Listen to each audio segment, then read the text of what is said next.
She had lost everything. But when a dying child appeared on her land, she had no idea that her decision to help would lead to a bond stronger than blood, and a fight that would test everything she believed in. Thank you so much for watching, and for all your comments. Let me know at the end if you liked this story, and where you're watching from and why you're following this. Arizona Territory, 1878. The scorching summer sun beat down mercilessly on the small homestead of Sarah Mitchell. At 42, Sarah had grown accustomed to the solitude that followed her husband's death 3 years prior. Her weathered hands moved methodically as she hung laundry to dry in the unforgiving heat.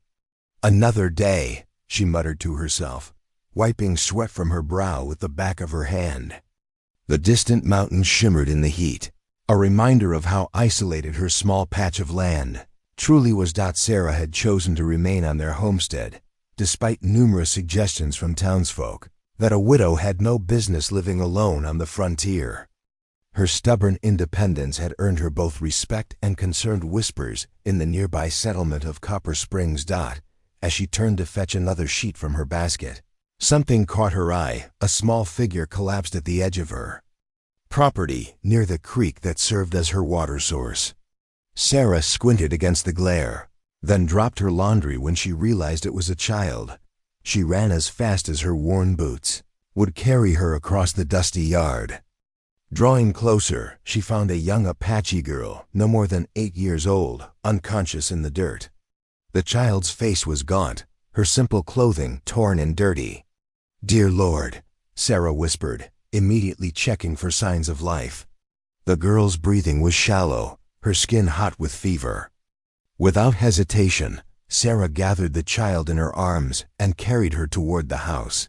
Inside, Sarah laid the girl on her own bed and dampened a cloth to place on her forehead. The child's condition spoke of days without proper food or water. "What happened to you, little one?" Sarah wondered aloud as she carefully tipped a small amount of water between the girl's cracked lips. "Where is your family?" As a frontier woman, Sarah knew enough about the local Apache to recognize the girl's tribal markings. Relations between settlers and natives had been tense for years, punctuated by violent conflicts and forced relocations. The military had been aggressive in their campaign to move the Apache onto reservations. Hours passed as Sarah tended to the child, periodically offering small sips of water and broth. Just before sunset, the girl's eyes fluttered open, dark and frightened. "It's all right," Sarah said softly, though she knew the child likely wouldn't understand English. She made a drinking motion and offered a cup of water. The girl observed Sarah warily, but took the water with trembling hands. After drinking, she tried to speak, her voice barely audible. "Njoni," she whispered. "Is that your name, Njoni?" Sarah asked gently. The girl shook her head weakly and pointed to Sarah. Sarah realized the girl was describing her, not introducing herself. "I'm Sarah," she said, placing a hand on her chest. "Sarah." "Sarah," the girl repeated hesitantly before closing her eyes again, exhaustion overwhelming her. For 3 days, Sarah nursed the child back from the brink. The girl gradually regained strength, but remained mostly silent. On the 4th morning, as Sarah was preparing breakfast, she heard a soft voice behind her. "Luyu," the child said, pointing to herself. "Luyu," Sarah smiled, turning from her stove. "Luyu, that's a beautiful name." Through gestures and the few Apache words Sarah had learned from a trader who occasionally passed through, she gathered that Luyu's family had been taken to a reservation. Somehow the girl had been separated from them during the chaos of relocation. She had wandered for days before collapsing on Sarah's property. "You're safe now," Sarah assured her, though the words felt hollow. What future could this child have? Sarah knew returning Luyu to the reservation meant almost certain disease and deprivation. The conditions there were deplorable, according to reports. That evening, as Luyu slept peacefully for the first time since her arrival, Sarah sat on her porch rocker and made a decision that would change both their lives forever. She would protect this child, whatever the cost. James would have done the same, she whispered to the memory of her husband as stars appeared overhead. We always wanted a child. The challenges ahead were daunting. The town would talk. The authorities might intervene. But in that moment, under the vast Arizona sky, Sarah Mitchell found purpose again in the unexpected arrival of an Apache girl who needed her as much as she needed Lu Yu. Autumn brought cooler temperatures to the Arizona territory, and with it, changes to Sarah's modest homestead. 3 months had passed since Lu Yu had entered her life, and the transformation in both of them was remarkable.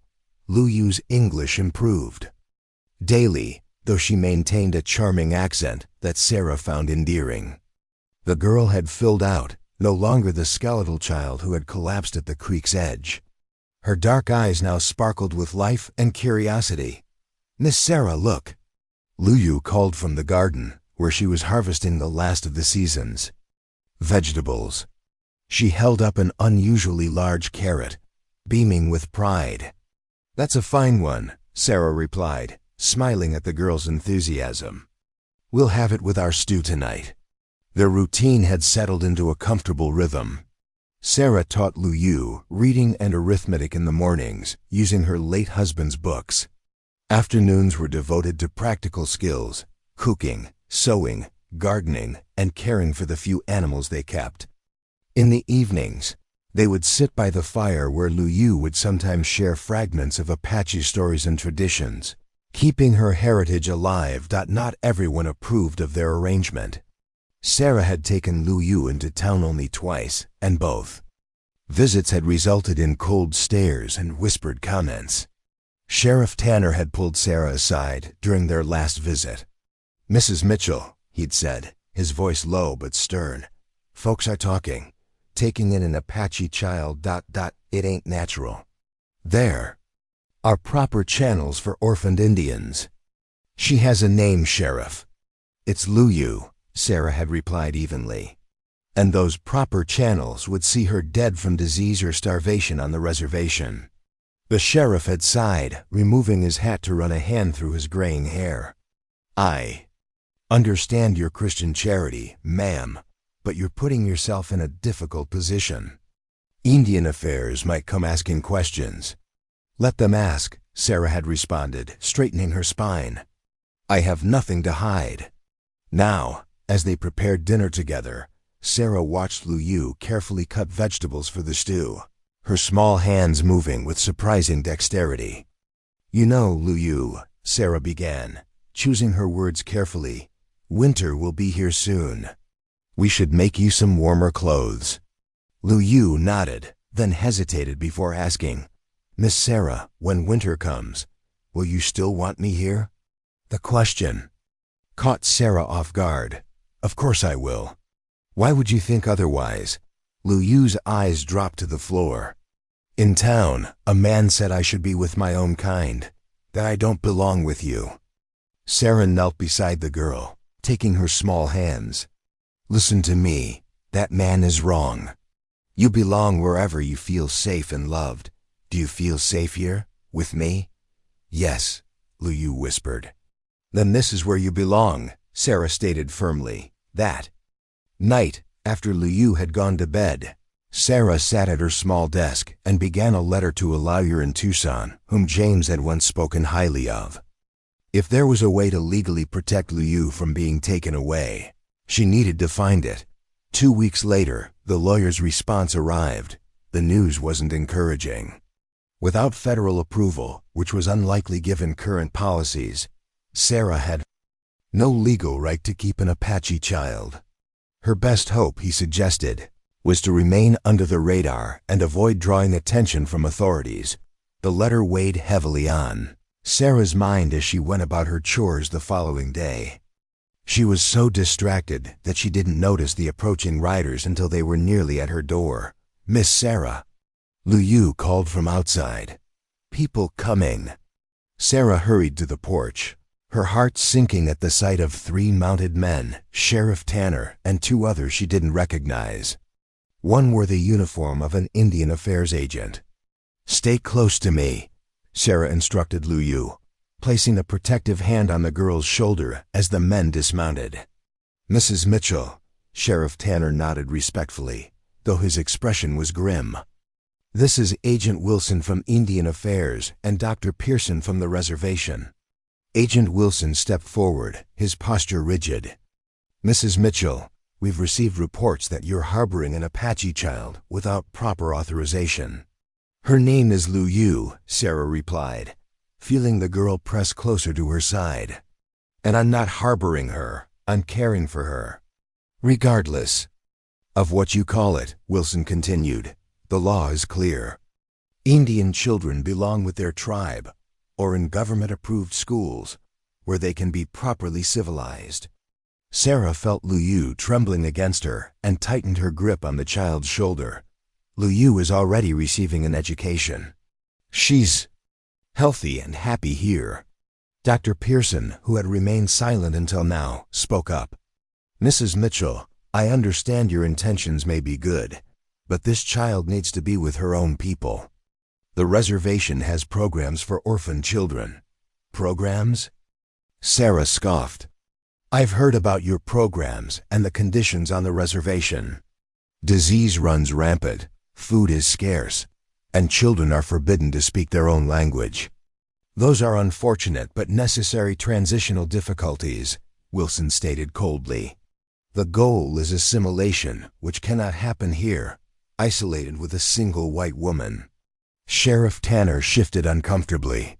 "Sarah, please don't make this harder than it needs to be. The agent has papers authorizing him to take the girl." Sarah felt the world narrowing around her as Wilson produced an official-looking document. Lu Yu, understanding enough of the conversation to grasp what was happening, clung to Sarah's skirts. "No," Lu Yu whispered, tears filling her eyes. "Please, Miss Sarah, don't let them take me." In that moment, staring down the representatives of a government that saw Lu Yu as a problem to be solved rather than a child to be cherished, Sarah made her decision. "Gentlemen," she said, her voice steadier than she felt, "I'd like you to leave my property now. I'll be consulting my lawyer in Tucson about this matter." "Mrs. Mitchell," Wilson warned, "obstructing a federal agent is a serious offense." "So is trespassing," Sarah countered. "Unless you have a warrant to enter my home, you have no right to step foot inside. And you are not taking this child today." The following weeks unfolded in a state of anxious vigilance for Sarah and Lu Yu. After the confrontation with Agent Wilson, Sarah had implemented precautions. Lu Yu no longer played outside alone, and they both maintained a watchful eye on the road leading to their property that December arrived with an unusual chill for the Arizona territory. Sarah had sewn Lu Yu a warm coat from repurposed blankets, and the girl wore it proudly as they tended to their winter preparations. "Miss Sarah," Lu Yu asked as they collected eggs from the henhouse one morning, "what is Christmas?" Sarah smiled, recalling the calendar she'd shown Lu Yu the previous day. "It's a special day when Christians celebrate the birth of Jesus. People exchange gifts and gather with family." Lu Yu considered this, her breath forming small clouds in the cold air. "Did you have Christmas with your husband?" "Yes," Sarah replied, a bittersweet ache filling her chest at the memory. "James loved Christmas. We would decorate a small tree with paper ornaments and candles. Can we have Christmas?" Lu Yu asked hesitantly. Sarah felt warmth spread through her despite the chill. "Of course we can." That evening, they began preparations, crafting simple decorations from materials around the homestead. Sarah showed Lu Yu how to cut snowflakes from scrap paper, and together they strung dried berries into garlands. As Lu Yu concentrated on her task, her tongue caught between her teeth in focus. Sarah was struck by how naturally they had become a family. The threat of separation still loomed, but in these quiet moments, hope prevailed. Their Christmas plans were interrupted 3 days later by an unexpected visitor. Sarah was teaching Lu Yu about fractions using apple slices when a knock sounded at the door. Both froze, exchanging alarmed glances. Sarah motioned for Lu Yu to stay quiet as she approached the window cautiously. To her relief, she recognized Thomas Jenkins, a fellow homesteader whose property lay 5 miles east. "It's all right," she told Lu Yu. "It's Mr. Jenkins." Sarah opened the door to find Thomas looking uncharacteristically nervous, twisting his hat in his weathered hands. "Afternoon, Sarah," he greeted. "Hope I'm not disturbing you." "Not at all, Thomas. Please come in from the cold." Thomas stepped inside, nodding respectfully to Lu Yu, who watched him with curious eyes. Unlike many in the area, Thomas had never shown any animosity toward the girl during their infrequent interactions. "I'll be direct, Sarah," Thomas said after declining offers of coffee. "There's talk in town. Agent Wilson hasn't given up on taking the girl. Word is he's planning to return after Christmas with more men, maybe even soldiers." Sarah felt the blood drain from her face. "How reliable is this information?"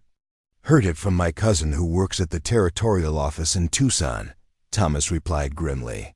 "They're framing it as a rescue mission for the child's benefit."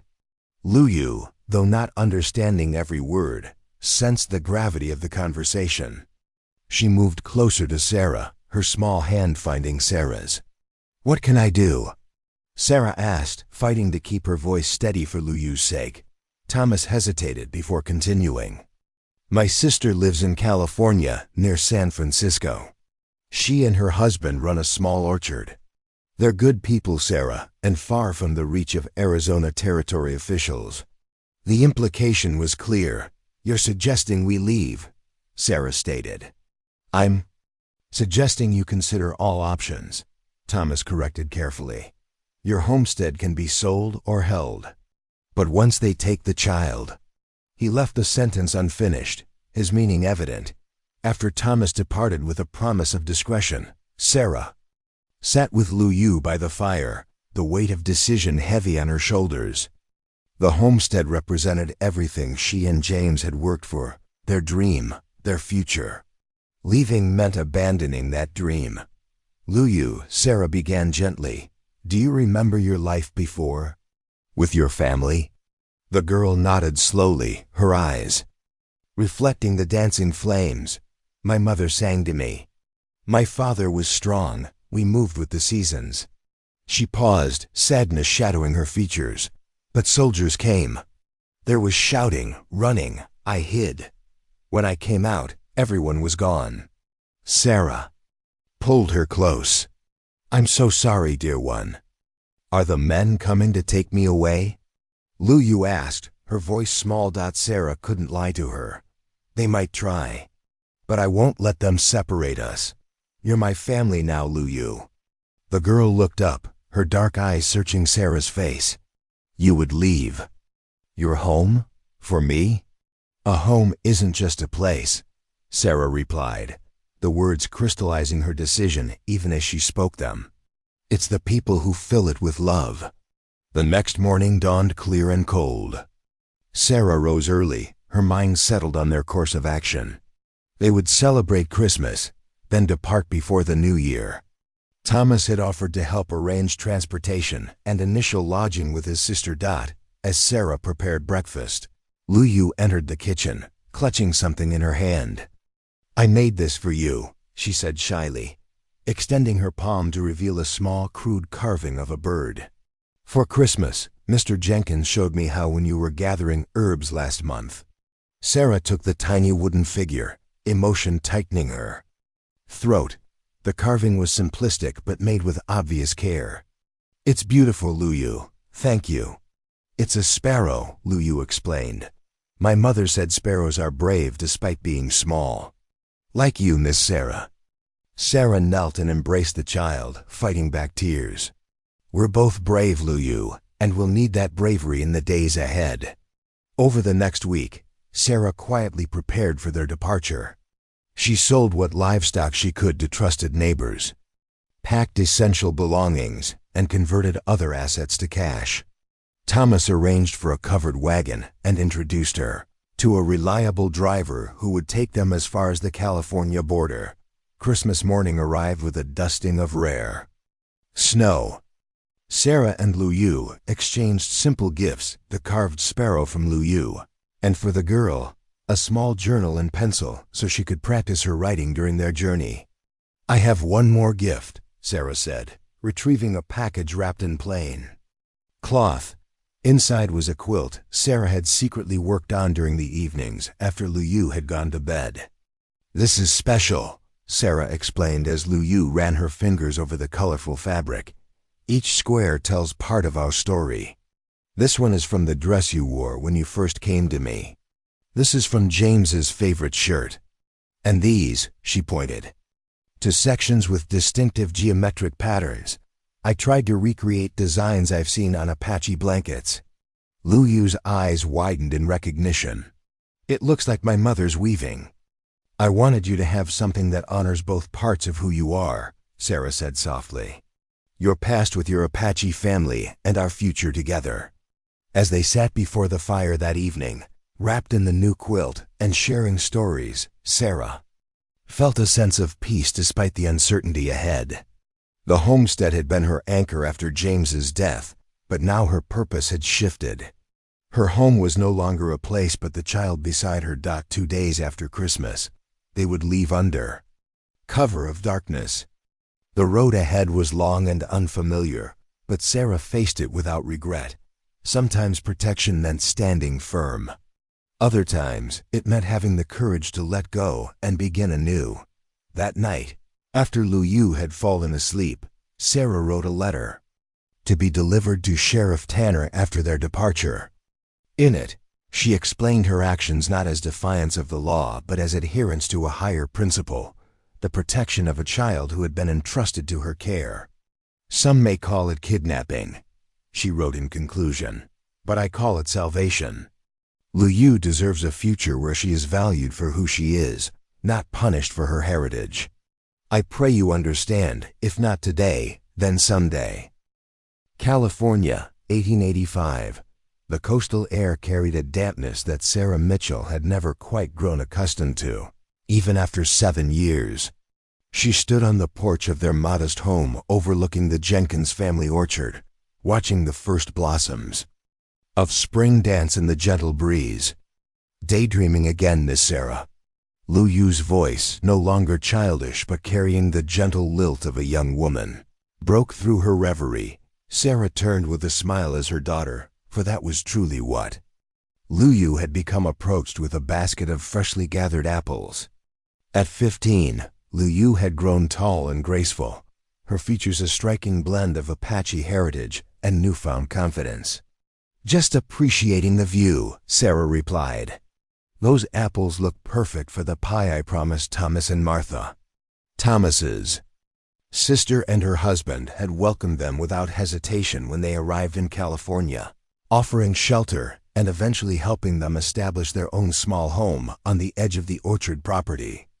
The journey had been arduous but uneventful, with no pursuit from Arizona authorities materializing. "I've finished my schoolwork," Lu Yu said, setting down the basket. "Mrs. Harrington says my essay on Thoreau was quite insightful." Sarah nodded with pride.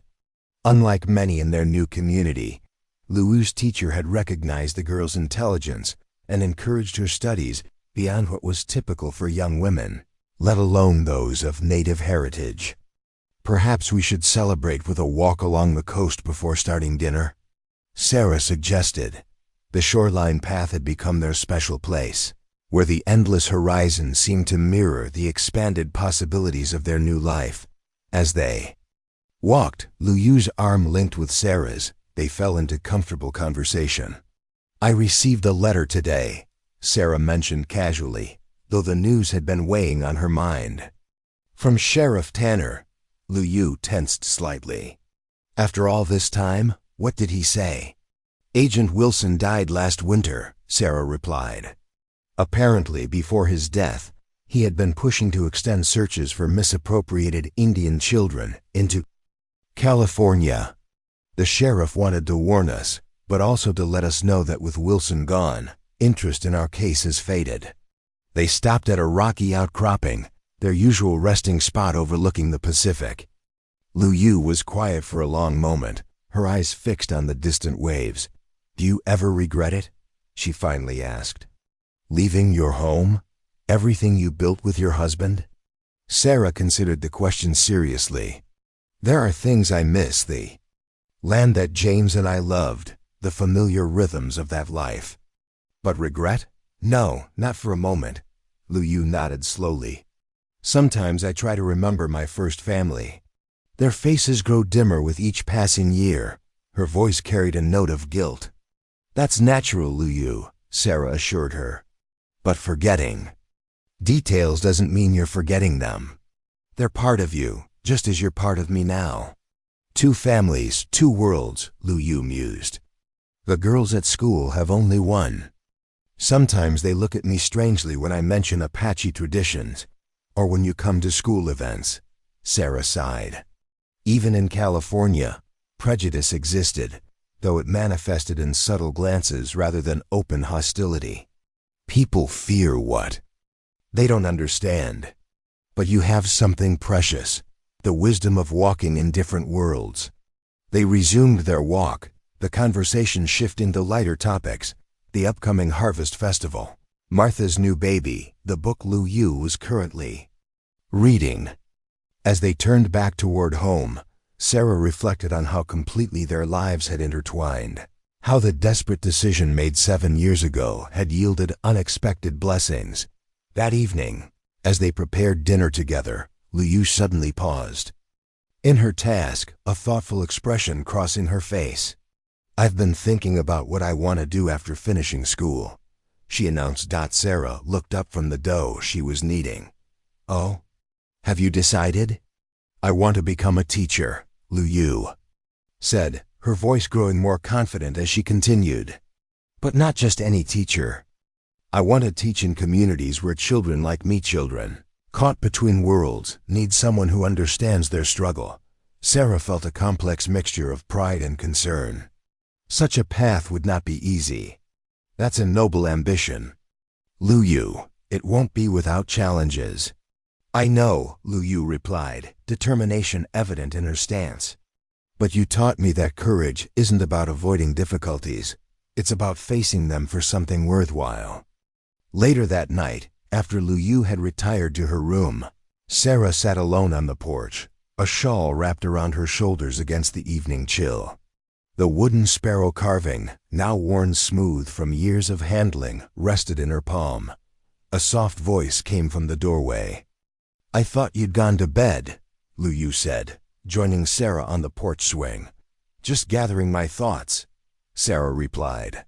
"Your decision tonight, it made me very proud." "I've been thinking about names," Lu Yu continued after a comfortable silence. "When I become a teacher, I'll need to decide how to present myself." Sarah nodded, understanding the implications.